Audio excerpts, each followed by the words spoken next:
Hello student. प्राकृतिक सौंदर्य से परिपूर्ण या पूर्ण अल्मोड़ा।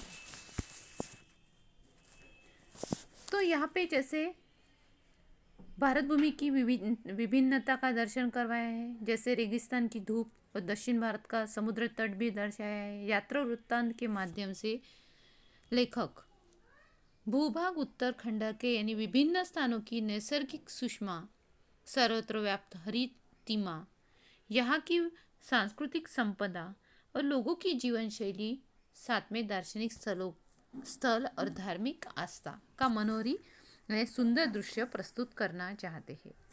अब जैसे गर्मी की छुट्टियां शुरू हो गई, मैं बच्चों के साथ एक रात छत पर बैठा था।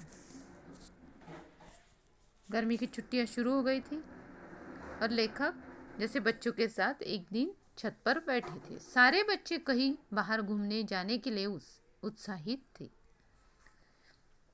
यानी बच्चे उत्साहित होना, यानी कहीं पे जाने के लिए जैसे उत्सुक होना। तो बच्चे कहीं जाने के लिए उत्सुक थे, उत्साहित हो गए थे। कहने लगे, अप्पी क्यों न इस बार किसी पहाड़ की यात्रा का प्लान बनाएं। उनका कहना था कि क्यों नहीं इस बार हम किसी पहाड़ी यात्रा का प्लान बनाएं। तो पहाड़ी यात्रा का प्लान क्यों न बनाया जाए। कहने के लिए अब वो प्लान, जैसे बच्चे तुरंत मानचित्र उठा लाए और मनपसंद स्थान की खोज शुरू हो गई। अब उन्होंने मानचित्र उठा के लाया और जो स्थल है मनपसंद, ऐसे स्थलों की वो खोज करने लगे। अब चर्चा के बाद उत्तराखंड के कुमाऊं मंडल जाना तय हुआ। ये चर्चा हुई और कहाँ जाना तय हुआ कि कुमाऊं मंडल जाना तय हुआ। कुमाऊं मंडल अपनी प्राकृतिक सुषमा, सुंदरता के लिए विख्यात है। विख्यात का मतलब प्रसिद्ध, विख्यात का मतलब लिखना है प्रसिद्ध। उसके बाद है सुषमा, सुषमा यानी सुंदरता।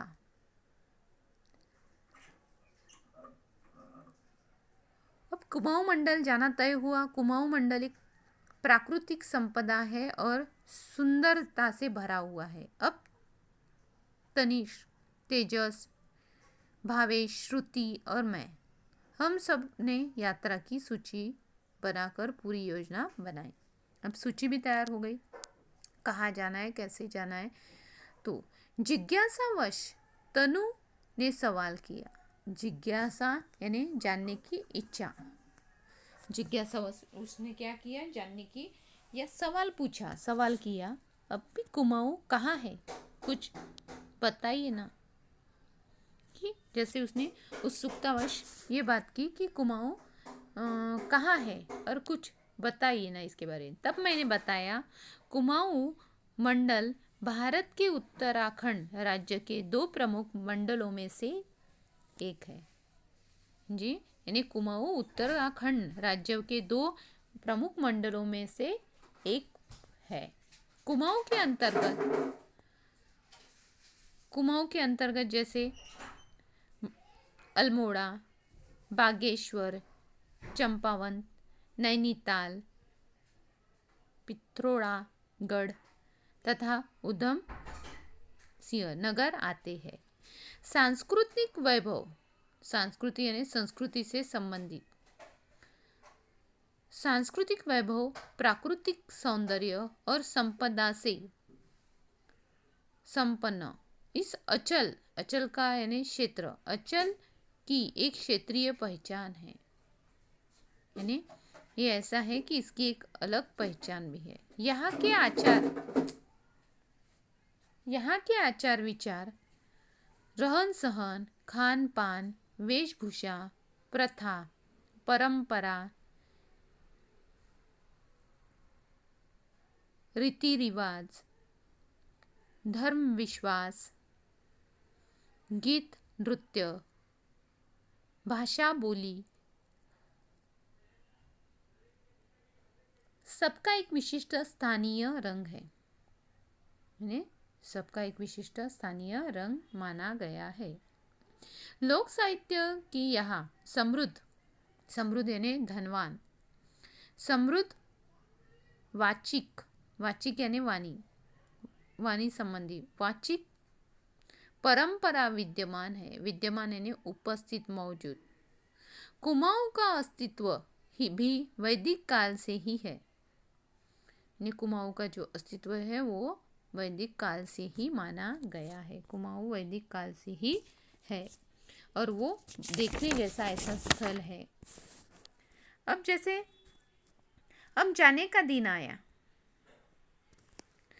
बड़े सवेरे उठकर सबने तैयारी की और चल पड़ी अपनी यात्रा पर। जाने का दिन आया, सब तैयार हो गए और सबने निकलने की तैयारी की और अपनी यात्रा पर अब चल पड़े। हम सर्वप्रथम नैनीताल पहुंचे। हमारे कॉटेज बुक थे। वहाँ के तालों, प्राकृतिक सुषमा एवं मौसम का आनंद ले हम अल्मोड़ा के लिए रवाना हुए। यानी नैनीताल पहुँचे, वहाँ पे कॉटेज बुक किए थे और वहाँ के तालों, प्राकृतिक सुषमा और मौसम का आनंद हम लेते लेते अल्मोड़ा के लिए अब रवाना हो गए। अब यहाँ पे जैसे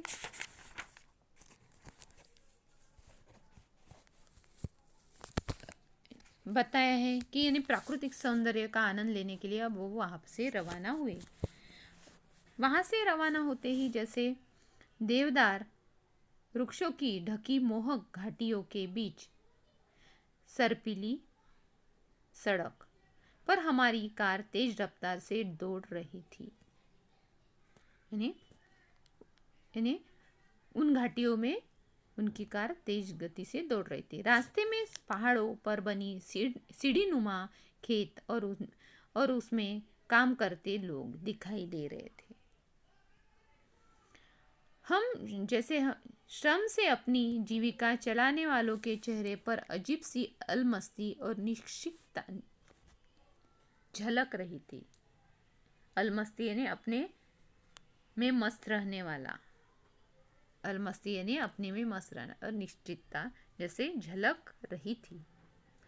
दूसरे दिन सुबह हम तैयार होकर जैसे अल्मोड़ा देखने निकले। जैसा पढ़ा या सुना वैसा ही यहाँ देखने को भी मिला।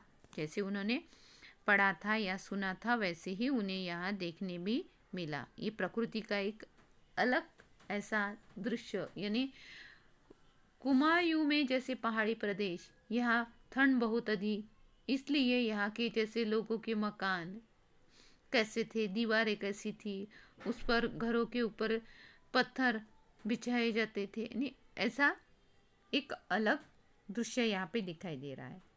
अब जैसे दूसरे दिन सुबह तैयार हो गए और अल्मोड़ा देखने निकले। जैसा पड़ा था वैसा ही उन्हें देखने मिला। राजा कल्याण चंद द्वारा स्थापित अल्मोड़ा घोड़े की नाल के आकार के अर्धगोलाकार पर्वत शिखर पर बसा है। इन्हें राजा कल्याण चंद्र द्वारा स्थापित घोड़े की नाल के आकार के जैसा अर्धगोलाकार पर्वत के शिखर में बसा हुआ अल्मोड़ा माना गया है। चीड़ एवं देवदार के घने पेड़, हिमालय की बर्फ से ढकी चोटियों ने आज भी उनके प्राचीन स्वरूप को संजोए रखा हुआ है। यानी वहाँ का दृश्य बता रहे हैं कि वो वहाँ पे चीड़ तथा देवदार वृक्ष, तो देवदार वृक्ष, चीड़ आदि जैसे उनमें ढकी हुई चोटियों के बीच में, और उसका स्वरूप देखने जैसा है, जैसे उसे संजो के रखा हुआ है, ऐसा दृश्य दिखाई दे रहा है। अब जैसे हम यात्रा जाते हैं कि वहाँ का वर्णन करते हैं, वैसे ही यहाँ पे लेखक ने यात्रा का वर्णन बहुत सुंदर ढंग से किया है कि कैसे अल्मोड़ा बसा हुआ है, प्राकृतिक सौंदर्य से क्यों परिपूर्ण माना गया है और किस तरह किस ढकी बर्फ की ढकी चोटियों से चोटियों ने आज भी उसके प्राचीन स्वरूप को संजो के रखा हुआ है। साथ में उसकी सुंदरता देखने के लिए प्राचीन स्वरूप को देखने के लिए लोग अभी भी जैसे आते हैं।